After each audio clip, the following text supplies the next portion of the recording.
I know. Okay, a lot of people own the iPhone.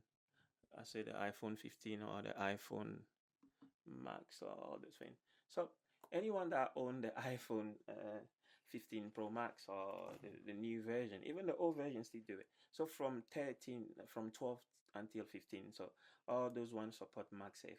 So for example, I know a lot of people kind of trying to mount their SSD card to this bad boy. So it's kind of come to an end that it is not when you're trying to mount it to it, it's falling off. That's the thing. So I find actually a good solution for this. This is a brand called J-Room. So they kind of have this small device. It's not device, accessory. Is a ring. So it's like a ring for is a mount. So it's a mount for phone. So you have a magnetic on the side, and the second side you have like sashin is it sashin cap, something like that, or sacking cap or sashin cap, something like that. So you have that. So all you need to do is like get one of these, put it on the back of your iPhone.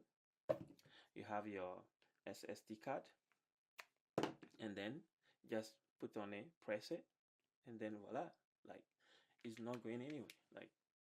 Uh, like nope, it's not going. You can put it in your pocket with ease. Like there's nothing wrong with it. So yeah, like you should give it a try. What do you think? Actually, give it a try and see how it works. Like yeah, and thanks me later.